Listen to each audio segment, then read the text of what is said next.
video saya.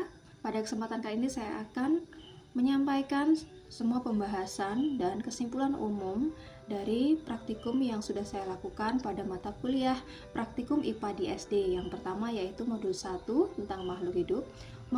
Modul ini membahas ciri-ciri makhluk hidup, simbiosis dan reproduksi makhluk hidup melalui beberapa percobaan.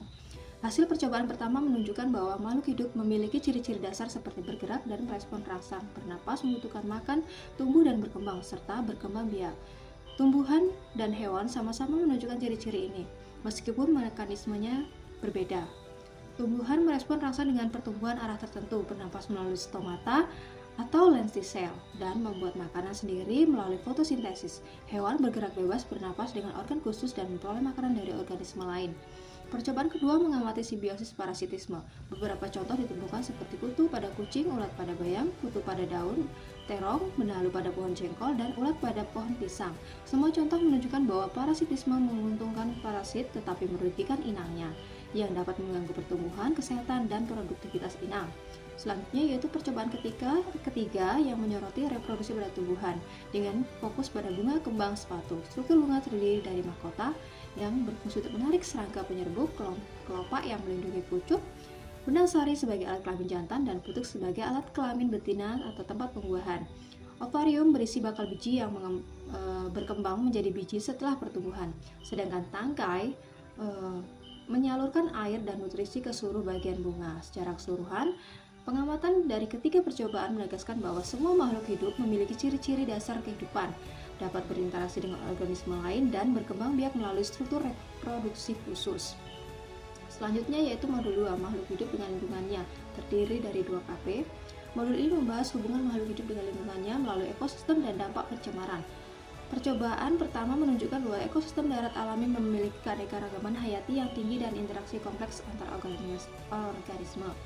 Sedangkan ekosistem buatan lebih sederhana dengan jenis organisme terbatas. Kedua ekosistem tetap memiliki komponen abiotik seperti cahaya, tanah, suhu, air, dan angin. Percobaan kedua yaitu menyoroti pengaruh pencemaran berupa deterjen terhadap perkecambahan biji. Hasil pengamatan menunjukkan bahwa semakin tinggi konsentrasi deterjen, pertumbuhan kecambah semakin terhambat. Kelompok kontrol tumbuh paling baik, sedangkan perlakuan dengan deterjen konsentrasi tinggi hampir tidak mengalami pertumbuhan karena zat kimia mengandung penyerapan air dan merusak jaringan biji. Secara keseluruhan, modul ini menekankan bahwa lingkungan yang alami mendukung keanekaragaman dan kestabilan ekosistem, sementara pencemaran dapat mengganggu proses kehidupan dasar seperti pertumbuhan dan perkecambahan. Modul 3, makanan. Terdiri dari 3 KP, di mana modul ini membahas jenis zat makanan, uji kandungan gizi, dan sistem pencernaan manusia.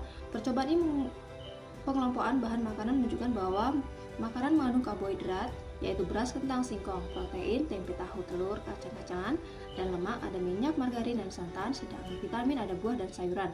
Hasil ini menekankan pentingnya konsumsi makanan seimbang untuk memenuhi kebutuhan nutrisi. Uji karbohidrat dengan larutan yodium menunjukkan bahwa makanan seperti pisang, nasi, biskuit, tepung terigu, dan kentang positif mengandung amilum, berubah warna menjadi ungu kebiruan, sedangkan apel, tahu, margarin, dan gula pasir negatif. Metode ini efektif untuk mendeteksi karbohidrat kompleks. Sistem pencernaan manusia bekerja secara berurutan: mulut, kemudian ada lambung, usus halus, dan ada usus besar, kemudian ada akhirnya pembuangan melalui rektum dan anus. Selanjutnya ada modul 4, mekanika. Ada KP 2, gerak. Percobaan 1, gerak lurus beraturan. Hasil pengamatan pada percobaan gerak lurus beraturan menunjukkan bahwa jarak tempuh bertambah seiring bertambahnya waktu, dan kecepatan benda berada pada kisaran 0,19 sampai 0,20 meter per sekon, menandakan kecepatan yang relatif konstan. Grafik jarak terhadap waktu membentuk garis lurus yang meningkat sehingga memperkuat bahwa jarak berbanding lurus dengan waktu, meski terdapat sedikit perbedaan akibat faktor pengukuran dan gesekan. Data secara keseluruhan menunjukkan bahwa benda benar-benar mengalami gerak lurus beraturan. Modul 5, yaitu kalor, perubahan wujud zat, dan perpindahannya pada suatu zat. Terdiri dari KP2, perpindahan dan pertukaran panas pada suhu zat, yaitu percobaan 1, konduksi. Percobaan ini menunjukkan bahwa panas dapat berpindah melalui logam dan Setiap logam memiliki kemampuan penghantaran panas yang berbeda. Lilin pada ujung tembaga mencair paling cepat, diikuti aluminium, kuningan, dan besi sesuai dengan urutan konduktivitas termalnya. Semakin tinggi konduktivitas logam, semakin cepat panas merambat. Hasil pengamatan ini membuktikan bahwa logam dengan konduktivitas termal tinggi menghantarkan panas lebih cepat dibandingkan logam dengan konduktivitas termal rendah.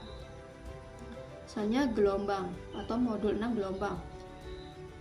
Pada praktikum ini menggunakan selingki menunjukkan perbedaan gelombang transversal dan longitudinal serta cara energi merambat melalui medium. Gerakan selingki ke kanan dan kiri membentuk gelombang transversal dengan arah getar lurus terhadap arah rambat, sedangkan gerakan ke depan belakang menghasilkan gelombang longitudinal berupa rapatan dan renggangan. Karet gelang di tengah selingki yang bergetar tanpa berpindah membuktikan bahwa gelombang hanya membawa energi, bukan memindahkan medium.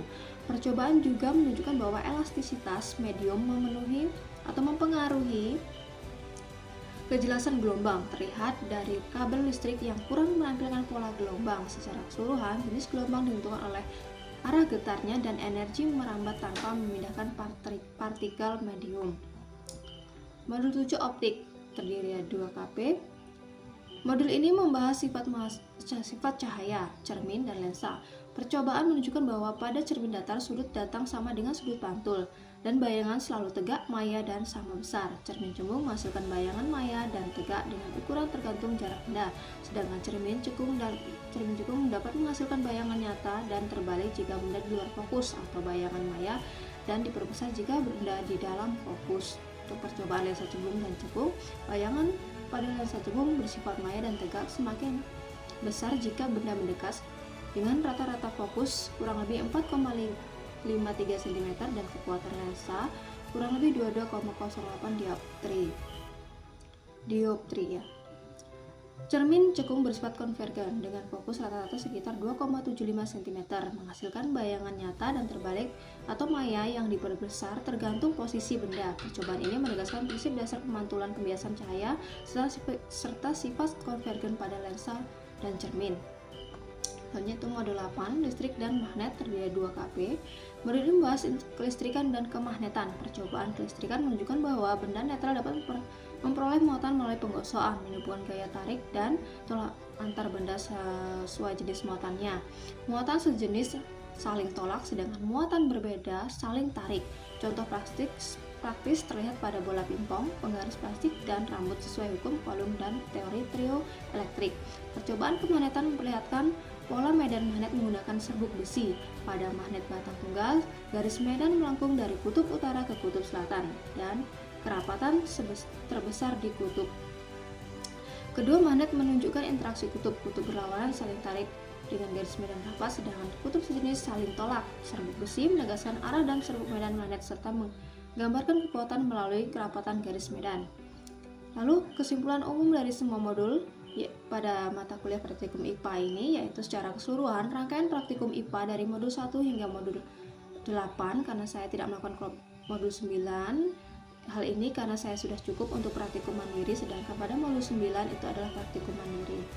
Jadi, kesimpulannya yaitu memberikan pemahaman mendalam mengenai prinsip-prinsip dasar ilmu pengetahuan alam melalui pengamatan dan percobaan langsung. Modul 1 dan 2 menekankan makhluk hidup dan interaksinya dengan lingkungan, menunjukkan ciri-ciri kehidupan, hubungan simbiosis, reproduksi, keanekaragaman ekosistem, serta dampak pencemaran terhadap pertumbuhan organisme.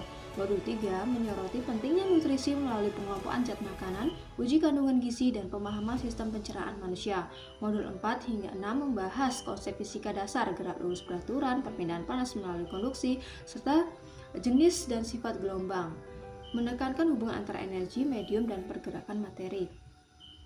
Modul 7 mengilustrasikan sifat cahaya, pemantulan, dan pembiasan, serta fungsi lensa dan cermin, menegaskan prinsip optik secara praktis. Terakhir yaitu modul 8 memperkenalkan kelistrikan dan kemagnetan, menunjukkan cara muatan listrik terbentuk, interaksi muatan, serta pola dan kekuatan medan magnet. Keseluruhan modul menekankan pendekatan eksperimen sebagai sarana pemahaman konsep IPA secara konkret, menghubungkan teori dengan fenomena nyata di sekitar, serta menumbuhkan keterampilan observasi, analisis, dan berpikir ilmiah pada peserta didik. Baik, itulah tadi yang bisa saya sampaikan. Maaf jika ada kekurangan. Saya ucapkan terima kasih.